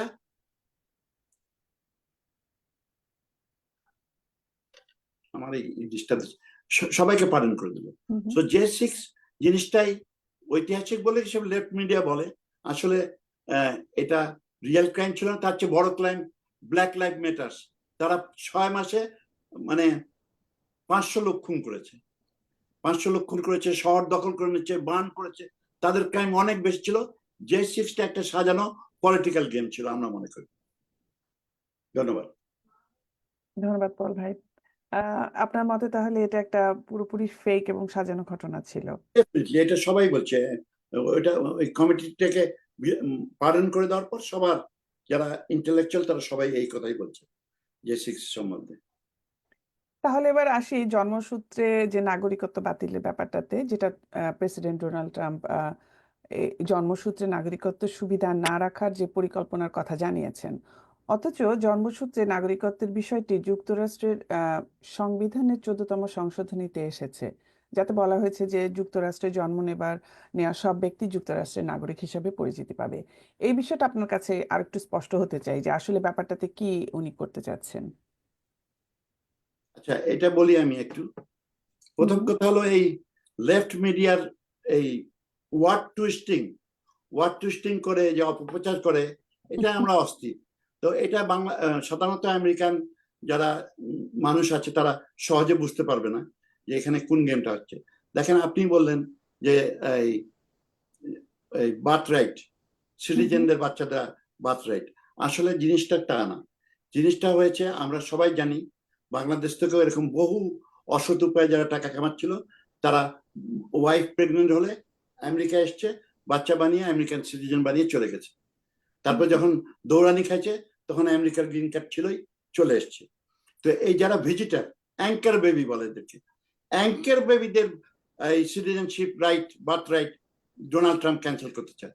ডোনাল্ড ট্রাম্প আমেরিকার অভিবাসীদের করতে চায় না, আমেরিকার যারা অবৈধ অভিবাসী, আপনারা এই ওয়ার্ডটা মিডিয়া বলেন না, আপনিও বলেননি, অবৈধ বলতে আপনাদের ভয় লাগে। পল ভাই, আপনি এটা একটু আরেকটু বুঝিয়ে বলেন আমাদেরকে, কারণ যে শিরোনামগুলো আসছে না, হ্যাঁ, একটু এগুলাকে confusing। অনেক সময় টুরিস্ট আমি বেবি নিজেও বলা হয়ে বিভ্রান্ত। থাকে। আমি শেষ সময় মনে হয় টুরিস্ট বেবি হিসাবেই শুনেছি। রাইট, আর পল ভাইয়ের কাছে আমরা আরো জানতে হ্যাঁ, চাই। পল ভাই বলেন, আপনি এটা জানা দরকার যদি টুরিস্ট করেই থাকে। যে আদেশটা করেছে এটা ইললিগাল লো, হুম যারা হুম ইললিগালি, আপনি আমার দেশের পারমিশন নিয়ে আসেননি বাপ মা, আপনার ছেলে কিভাবে লিগাল হয়? হুম ডোনাল্ড হুম ট্রাম্পের কথাটা হলো এটাই, আপনি নিজেই পারমিশন নিয়ে আসেননি, আমার দেশে অবৈধভাবে ঢুকছেন, একটা সার্বভৌম দেশে, আপনার ছেলে কিভাবে লিগাল হবে? আপনি তো ইললিগাল। আপনি যদি ইললিগাল, আপনাকে যদি আমি ক্যাচ করে পাঠিয়ে দিই, আপনার ওই নিউ বর্ন বেবিটা কি হবে? ও তো বলবে আমেরিকান সিটিজেন। লয়ার এসে বলবে না তুমি ওকে তাড়াতে পারবে না বাচ্চাটাকে। এখন 5 বছর বাচ্চা কি করবে? বা বাবা মা যদি ডিপোর্ট হয়ে যায়। হুম হুম ডোনাল্ড ট্রাম্প বলছে এই অ্যাঙ্কার বেবি যারা ভিজিটর ভিসা আসে, আর ভিজিটর ভিসা এসে যারা বাংলাদেশ থেকে বাচ্চা বানায়, আপনার আমার টাকায় বাচ্চা বানায়। আপনারা খেপছেন যে এটা বন্ধ করা উচিত? বন্ধ করা উচিত না, এটা করা উচিত। কেন আপনার আমার ট্যাক্সের পয়সা দিয়ে ওরা বাচ্চা করে নিয়ে যায়, 1 পেনি দেয় না, 1 পেনি পল না ভাই, দিয়ে। আমরা আমরা সহজ ভাষায় যে জিনিসটা বুঝতে পারলাম, কারণ আমি নিজেও এটা বুঝতে একটু সমস্যা, আপনার কথায় যেটা বুঝতে পারলাম তার মানে পাঠকরাও শুনবে, যারা এতদিন আমরা দেখেছি অনেকেই বাংলাদেশ থেকে এখানে যাদের টাকা পয়সা আছে ওরা ভিজিটে আসে, এসে তারপর এখানে ওরা হসপিটালে তাদের একটা হুম বাচ্চা হুম জন্ম দেয়, তারপর ওরা চলে যায়। তখন হ্যাঁ, সেই বাচ্চাটা এই দেশের নাগরিক হয় এবং নাগরিক হওয়ার একটা নির্দিষ্ট সময়ের পর বাবা মা ওই দেশের নাগরিক হয়ে যায়। এখন ট্রাম্প এই সিস্টেমটাকে বন্ধ করার চেষ্টা করছে, রাইট? রাইট। এই আচ্ছা সিস্টেম বন্ধ করতে চাচ্ছে।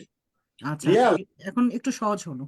অসংখ্য ধন্যবাদ আপনাকে। না, আমার মনে হয় প্রত্যেকটা আইনের মধ্যে যেটা এখানে আমেরিকার ল্যান্ডের উপরে জন্মালেই সে বাই বর্ন সিটিজেন হবে, কিন্তু আমার মনে হয় যে আপনি যেটা বললেন পল ভাই, যে বাইরে থেকে যারা এসে ট্যুরিস্ট ভিসা নিয়ে এসে ঢুকে বাচ্চা মানে ডেলিভারি করে চলে যাচ্ছে, তার মানে লুপ হোলটা ব্যবহার করছে, কোনো একটা আইনের লুপ হোল গুলো যেকে বলে অ্যাবিউজ করা, সোজা যদি ইংলিশে আমি বলি যে অ্যাবিউজ করছে বা শোষণ করছে, যার জন্য এফেক্টেড হচ্ছে অন্যরা। You got it. এখন আহ, হ্যাঁ, এটা আমিও জানি, আমাদের বাংলাদেশ থেকে প্রচুর মানুষ ওয়াইফরা যখন মানে 5 মাসেরও কম গর্ভবতী অবস্থায় চলে আসেন যাতে তাদেরকে না বোঝা যায়, এবং এখানে থেকে অবশ্যই যাদের পয়সা আছে, পল ভাই ঠিকই বলেছেন, যাদের টাকা পয়সা আছে ভালো, তারাই এসে এই জিনিসটা করতে পারেন, একটা বাসা ভাড়া করে থাকেন, এবং ফাইনালি বিশেষ করে নিউ ইয়র্কে যারা বাচ্চা হন তারা হয়তো দেখা যাচ্ছে যে আহ, মানে এখানকার হসপিটালগুলো তো টাকা পয়সা চায় না আগে বাচ্চা হওয়ার আগে, ওরা এই বিলটা পরে আসে। পরে হ্যাঁ, আসে। ততদিনে তারা আর এমার্জেন্সিতে পাসপোর্টটা বের করে চলে যায় দেশে, এবং তারা খুব ভালো করে জানে যে 18 হলেই বাচ্চাগুলো চলে আসতে পারবে, 18 পর্যন্ত তারা জাস্ট ওয়েট করে। হ্যাঁ, এটা হচ্ছে, এটা আমরাও জানি, একটা নির্লজ্জ সত্যের আরেকটা মতন জিনিস, সবাই জানেন। হ্যাঁ, জি। হ্যাঁ, আরেকটা জিনিস আছে। হুম হুম আমি একটু ফটোটা কানেক্ট করি, ভিডিওর ফটোটা চলে গেল। না আচ্ছা, না, আপনাকে আমরা দেখতে পাচ্ছি। দেখতে পাচ্ছি কিন্তু। হ্যাঁ, আপনি আছেন। না, আরেকটা জিনিস আছে। মনে করেন একটা ক্রিমিনাল, হুম এখানে তো হুম বহু ক্রিমিনাল ধরা পড়ছে যারা অবৈধ, রেপ করছে, লুট করছে, খুন করছে, পুলিশ পিটাচ্ছে। এই একটা অবৈধ লোক, তার বাচ্চা হলো, তার বাচ্চা সিটিজেনশিপ দেওয়া যাবে? দেওয়া উচিত? সে তো বলবে যে আমার বাচ্চা এখানে বরণ করছে। সে অবৈধভাবে যারা ক্রিমিনাল, হুম হুম। ক্রিমিনালের বাচ্চা, তাকেও আমরা বৈধভাবে একটা সিটিজেনশিপ দিয়ে দিচ্ছি। 18 বছর পরে ওই ক্রিমিনালও আবার চলে আসবে, বাচ্চা, বাচ্চার অজুহাতে সেই ক্রিমিনালও চলে আসবে। তো আমেরিকানটা একটা ক্রিমিনাল, ড্রাগ অ্যাডিক্ট, এইসব লোকের আমেরিকা হয়ে যাবে। তখন আপনার আমার নিউ জেনারেশন কি হবে? হঠাৎ করে না বুঝে তো আমরা একটা জিনিস মানে না করতে পারি না। এইসব কিন্তু কারণেই ডোনাল্ড ট্রাম্প বলছে যে না, আপনার গ্রিন কার্ড হোল্ডার তাকে তো মানা করেনি, আপনারা এমনই অ্যাক্ট করছে, সিটিজেনদের বাচ্চাকে সিটিজেনশিপ দেওয়া যাবে না, গ্রিন কার্ড হোল্ডারের বাচ্চাকে বৈধ তাকে সিটিজেনশিপ দেওয়া যাবে না। এটা তা না, এটা হলো অ্যাঙ্কার বেবি যারা ভিজিটর ভিসা নিয়ে আসে, হুম আর হুম। যেসব ক্রিমিনাল এখানে এসছে অবৈধভাবে, তাদের বাচ্চা হলে তাদের জন্ম রাইটটা ডোনাল্ড ট্রাম্প খেয়ে নিতে চায়। এটা আপনাকে বুঝতে হবে। তার মানে সংবিধানটা পুরো চেঞ্জ না করে কিছু প্রোটোকল চেঞ্জ করা উচিত, ভেতরের কিছু জিনিস চেঞ্জ করা উচিত, বিষয় ভিত্তিক, পুরোটা না। না, ওই জায়গায় এটা হচ্ছে, যাই হোক, এটা বোঝা উচিত। ধন্যবাদ আপনাকে, ধন্যবাদ আপনাকে। ভালো, না, এটা ক্লিয়ার হওয়া উচিত ছিল, কারণ ওই যে আপনি বললেন না যে শব্দের মার প্যাচ, যার জন্য হয়তো সবাই বুঝতে পারছে না ব্যাপারটা, যে প্রথমেই একটা কথা চাউর হয়ে গেছে চারিদিকে যে নাগরিকত্ব বাতিল, জন্মসূত্রে নাগরিকত্ব বাতিল। আচ্ছা, এরপরে পরের ব্যাপারটাতে আসি, যে সোমবার নির্বাহী আদেশের মাধ্যমে যুক্তরাষ্ট্র মেক্সিকো সীমান্তে যে জরুরি অবস্থা জারি করেছেন, তিনি চাইলে এখন সেখানে মার্কিন সেনাদের মোতায়েন করতে পারবেন। এই আদেশের আওতায় অভিবাসীদের বৈধতা দেওয়ার একটা প্রকল্পও বন্ধ করেছেন যুক্তরাষ্ট্রের সীমান্ত কর্তৃপক্ষ। ডোনাল্ড ট্রাম্পের প্রশাসনের অভিবাসন নীতিমালা বাংলাদেশি বা ভিনদেশি অভিবাসীদের উপরে কি ধরনের প্রভাব ফেলছে বলে আপনি মনে করেন? আমি কিন্তু দেখছি যে চারিদিকে কিন্তু অস্থিরতা শুরু হয়ে গেছে বাঙালি কমিউনিটির ভেতরে।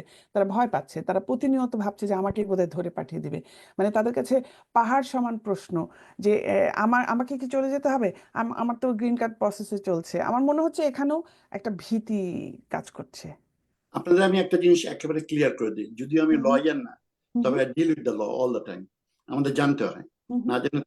আচ্ছা, একটা জিনিস, যারা আমার টিভির সামনে বসে আছেন, যারা প্রথম আলোর দর্শক, কেউ যদি কে অবৈধ কে অবৈধ না, আমি একটু ক্লিয়ার করি। হুম হুম আমাদের যারা স্প্যানিশ অবৈধরা যারা আছে, তারা অনেকেই অবৈধ আছে, আর বাঙালি অবৈধ তেমন নেই। এটা আমি জোর গলায় এই জন্যই বলছি, বাঙালির লোক যখন এখন সাঁতরায় আসুক, দেওয়াল টপকে আসুক, জঙ্গল পার হয়ে আসুক, একটা বাঙালি আমেরিকায় যখন ঢুকে, তার কোনো না কোনো জেলার লোক, ডিস্ট্রিক্টের লোক, কাউকে চিনে, এই ধরনের একটা লোক আছে। হুম তার কাছে যখন আসে, আশ্রয় নেয়, ভাই আমি মেক্সিকোর বর্ডার দিয়ে এসেছি, সেই লোকটা তাকে কিন্তু প্রথমেই চেষ্টা করে, খাক না খাক, তারা প্রথমেই চেষ্টা করে একটা লয়ার কাছে নিয়ে যায়, একটা অ্যাসাইলাম মারে দেয়। যখন আওয়ামী লীগ পাওয়ারে ছিল, বলে আমি বিএনপি করতাম, আওয়ামী লীগ মানে পিটাই শেষ করে দিয়েছে। এখন আওয়ামী লীগ পাওয়ারে নাই, এখন বলছে আমি আওয়ামী লীগ করতাম, আমাকে বিএনপি পিটায়, ডক্টর ইউনূস পিটায় শেষ করে দিচ্ছে। এই পলিটিক্যাল অ্যাসাইলামটা তখনই তাদেরকে নিয়ে দেয়।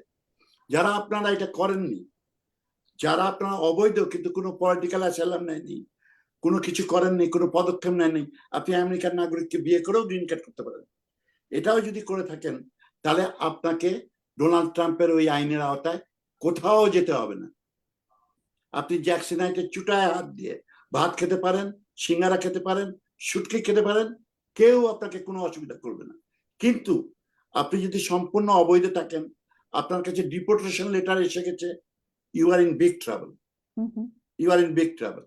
এখন আপনি বলেন যে অন্যদিকে চিন্তা করেন, আমরা বাংলাদেশে আছি, বাংলাদেশে যদি এরকম কোনো অবৈধ লোক এসে, রাইট, অবৈধ লোক এসে 15 মিলিয়ন, এক দুই না, 15 মিলিয়ন ঢুকে যায়, ইন্ডিয়ানরা যদি ঢুকে যায়, তাদের কি আমরা এই বাচ্চার রাইট দিব?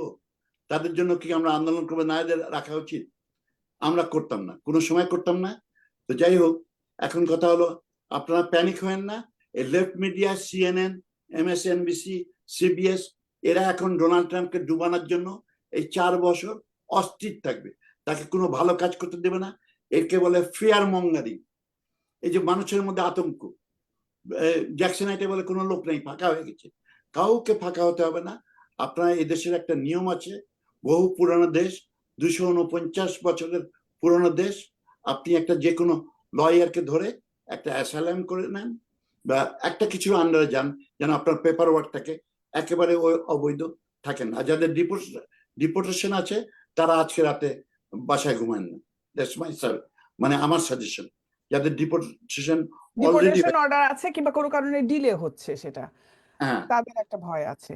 আপনি যদি একবার অ্যাপ্লাই করে দেন, হুম আপনার গ্রিন কার্ড প্রসেস, এদের কারো কিচ্ছু হবে না। আপনারা তো ইলিগাল না, আপনি যখন একটা পোর্টফোলিওর মধ্যে চলে আসবেন, প্রসেসের ভিতরে, ইমিগ্রেশন তখন প্রসেসের ভেতরে। হ্যাঁ, তখন ল এক্স্যাক্টলি। কিন্তু ইলিগাল বলছে না। হুম আপনার হুম আপনার পেপারটা আমরা রিভিউ করছি, হুম হুম রিভিউ প্রসেসের সময় তো আপনাকে আমি ইলিগাল বলবো না। না। আপনি যখন ডিনাই হবে, হুম তখন আপনি ইলিগাল, আপনি এক্স্যাক্টলি। ইলিগাল না। অতএব প্যানিক করা কোনো লাভ নাই। লয়াররা প্যানিক করাচ্ছে, বাঙালি লয়ার, সরি, প্যানিক এই জন্যই করাচ্ছে আপনারা যেন যান এবং তাদের একটা টাকা উপায় করার কুইক। এবং আমি সংসার জানি, বাড়ে। আমার মনে হয় আপনারা লয়ার যখন নিয়ে আসবেন, ডাইরেক্ট জিজ্ঞেস করেন যে এরকম অসহায় একটা বাঙালি যদি আপনার অফিসে যায়, আপনি কত চার্জ করবেন। তারা কিন্তু কিচ্ছু বলে না। আসলে এসবের রেট খুব, মানে আপনার অ্যাসাইলামের লয়ার ফি আহামরি কিছু বেশি না, অনেক রিজনেবল। কিন্তু সুযোগ বুঝেন তো, সুযোগ বুঝে এখন এই অনেক, সব লয়ার না আমি বলবো না, অনেক অসৎ লয়ার এদেরকে গলা কাটা দামে এই সুযোগের সদ্ব্যবহার করছে। এটা যেন না হয়, এটা যেন না হয়। এবং এই ব্যাপারে আমার মনে হয় বাংলাদেশ সোসাইটির একটা পদক্ষেপ নেওয়া উচিত। খালি আপনারা সামার আসলে 400 পিকনিক খেয়ে বেড়াবেন আর ফিতা কাটবেন, এটা না করে ভাই এইসব লোককে হেল্প করেন। দে আর আওয়ার ব্রাদার, এদের উপর একটা ফ্যামিলি নির্ভর করছে বাংলাদেশে, এরা 100 টাকা পায়, তাই না? এরা 100 টাকা পাঠালে ওখানে প্রচুর টাকা পায় তাদের ফ্যামিলি। সো পজিটিভ দিক দেখতে হবে। Thank you. অবশ্যই পল ভাই, আমার তো মনে হয় সামনে 4 বছরে হিউজ সময় পাবো আমরা আপনার সাথে আরো বিভিন্ন বিষয় নিয়ে সামনে আনার জন্য। আমার মনে হয় কি যে এই ব্যাপারগুলোতে কিন্তু আমরা খুব ঠান্ডা মাথায় কিন্তু বুঝতে পারি যে কি হতে পারে আর কি হতে পারে না, এভাবে কিছু না ইনফরমেশন নিয়ে প্যানিক হয়ে কোনো মানে মানে আমি লাস্ট 2 দিন ধরে ফেসবুকেও দেখতে পাচ্ছি যে বাঙালি কমিউনিটিগুলোতে ব্রুকলিন থেকে 4 জনকে আইসে ধরে নিয়ে গেছে, কিন্তু আইস কিন্তু সবসময় ধরছে। আইস হ্যাঁ, যে এই এই এই নির্দেশনা পাওয়ার পরে ধরছে সেটা না, আইস কিন্তু সবসময় ধরছে। বিশেষ ডিপোর্টেশনটা করে হচ্ছে যাদের যাদের ডিপোর্টেশনে ডিলে হচ্ছে তাদেরকে ধরছে। তো কারণ অবশ্যই থাকতে হবে, এটা মানে এই না তবে যে আমরা আমরা তো খুব সবাইকে নেওয়া হচ্ছে। সংবেদনশীল একটা জাতি, তো আর আমরা আসছি হ্যাঁ, আরেকটা দেশ থেকে এই দেশে আসছি, তো সংগ্রাম ডেফিনেটলি করতে আসছি। আজকে যদি আমার ফ্রেন্ড, যদি আজকে সোহানা নাজনীনের ফ্রেন্ড আমি এইচবি রিতা, যদি আমাকে কোনো কারণে হুট করে দেখে যে আরে মাত্র কালকে তার সাথে ক্যামেরা স্ক্রিনে কথা হলো, আজকেই তো তাকে অ্যারেস্ট করে নিয়ে গেছে, দেশে পাঠিয়ে দিবে, তো ডেফিনেটলি এটা সোহানা নাজনীনকে মন খারাপ করবে যে আহারে এত বছর ধরে কষ্ট করে আছে। তো কষ্ট আমরা করে আসলে ওই আবেগটা থেকে আমরা ভয় পাই, ওই আবেগটা থেকে আমরা কথা বলি, কিন্তু লিগেলি যদি যৌক্তিক আমরা আসলে দেখি বিষয়গুলা, তো আমাদের আসলে কিছু বলার নেই। কারণ আম, প্রতিটা মানুষের দেশ, আমার বাংলাদেশে যেমন আমি চাইবো না সেখানে কোনো পাকিস্তান, ভারত, কোনো মালয়েশিয়া, চায়না থেকে লোকজন এসে আমার বাংলার মাটিতে জন্ম নেওয়া শেকড় গড়া মানুষদের সুযোগ সুবিধার ভাগ বসাক, এটা আমেরিকাও কেউ চাইবে চাইবে না। না। সো দিস ইজ আ কিন্তু লাই। তারপরেও কিন্তু আমেরিকা ইমিগ্রেন্টদের দেশ। এক্স্যাক্টলি। হ্যাঁ, তারপরও আমেরিকা ইমিগ্রেন্টের দেশ। ইমিগ্রেন্টদের দেশ। এবং আমেরিকা ইমিগ্রেন্টের দেশ, যারা লিগ্যাল প্রসেসে আসে, যাদের ব্যাকগ্রাউন্ড চেক করে, যাদেরকে ওরা চিনে, দে ফিল এবং কমফোর্ট। পল ভাই, আরেকটা জিনিস আমি স্বীকার করি আপনার সাথে, সেটা হচ্ছে একমাত্র দেশ আমেরিকা যেখানে একজন মানুষ আসলে ওরা বলে যে তোমার সবাইকে নিয়ে আসো, ইউনাইটেড উই স্ট্যান্ড, যে কথাটা যে তুমি থাকো একলা না, ফ্যামিলির কাছ থেকে বিচ্ছেদ রাইট। না কোনো, সবাইকে নিয়ে আসো। এবং এই সুবিধাটা আর কোনো দেশ দেয় না, আর কোনো দেশ দেয় না। আমার মনে হয় আমাদের এই জিনিসগুলোর জন্য কৃতজ্ঞ থাকা উচিত আমেরিকার প্রতি। বা মানে আমাদের চোখ কান খোলা তো অবশ্যই রাখতে হবে, সবাই এক কাতারে পড়বে না, কিন্তু আমরা যারা আছি, যারা বৈধ। জিনিস হচ্ছে, যেমন লয়ারে আমি বললাম দায়িত্ব আছে, হ্যাঁ, হ্যাঁ। লয়ারদের এই মুহূর্তে দায়িত্ব আছে। জীবনে শুনেন, ইউর ইন গুড প্রফেশন, বহু টাকা কামাবেন, কিন্তু এই আমাদের অবৈধ যে বাংলাদেশি ভাইরা, এদেরকে একটা লিগ্যাল একটা ছোটখাটো ফি ধরে, যতখানি আপনার সম্ভব আপনাদেরও খরচ ধরে ইনাদেরকে হেল্প করেন। আমার আমার একজন কমিউনিটি লিডার হিসাবে আমার বিনীত অনুরোধ থাকবে। আর একটা জিনিস আপনার খুবই ইম্পর্টেন্ট, যারা মিডিয়া আপনারা আছেন, মিডিয়ার কিন্তু বিশাল দায়িত্ব আছে। আপনার একটা দেশের গদি উল্টে দিতে পারেন আপনার লেখনের মধ্যে দিয়ে। তো এই মিডিয়ারে যে রিপোর্ট করলেন ব্রুকলিনে 4 জন বাঙালি গ্রেপ্তার, আচ্ছা এইটা একটু খোঁটায় দেখবেন না? আপনি হঠাৎ করে শুনে মানে রিপোর্ট করলেন, এই 4 জন কে? এই 4 জন কি ক্রিমিনাল? কারণটা কি ছিল? বাঙালির মধ্যে ক্রিমিনাল নেই? আছে তো, বাঙালির মধ্যে আছে তো। রাইকার্স আইল্যান্ডে পড়ে আছে, আমরা জানি, আমাদের কাছে ইনফরমেশন। বাঙালি ক্রাইম করে রাইকার্স আইল্যান্ডে পড়ে আছে। তো এই 4 জন তো ক্রাইম করেও আটক হতে পারে। এই 4 জনের জন্য তো ডিপোর্টেশন লেটার থাকতে পারে। আপনি আগেই হঠাৎ আছে, আগেই আছে, হয়তো আগেই আছে তার। আচ্ছা, মানুষকে ভয় দেখানো তো পাপ। আপনি একটা অসহায় মানুষকে যদি ভয় দেখান, টেরোরিস্ট ওয়ার্ডটা কোথা থেকে আসছে? এইসব তো আপনার পত্রিকায় যদি কেউ রিপোর্ট করে, টেরোরিস্ট বলা যায় এদেরকে। কেন বলা যায় আমি বলি, ব্যাখ্যা দিই। যে টেরোরিস্ট ওয়ার্ডটা আসছে কোথায়? when you terrorize somebody, then you are a terrorist.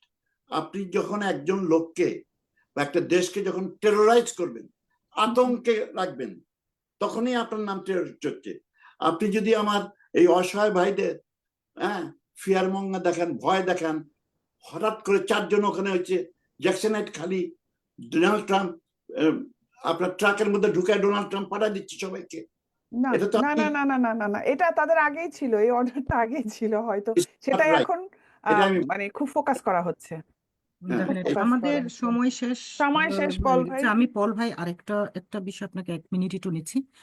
আমেরিকাকে আমাদের কৃতজ্ঞতা, সোহানা নাজনী যেটা বললো, আমরা এই দেশে বাস করছি, কৃতজ্ঞতা এবং ধন্যবাদ জানানো অনেক কারণ আছে। তার মধ্যে আমি একটা কারণ, একটা শুধু আমি একটু মেনশন করব, সেটা হচ্ছে যে আমাদের বাচ্চাদের অগ্রাধিকার, আমাদের শিশুদের সঠিক যত্ন এবং অগ্রাধিকার। এটা কেন বলছি? বাংলাদেশে আমরা দেখেছি, শুনেছি ছোটবেলার অভিজ্ঞতাও মনে আছে।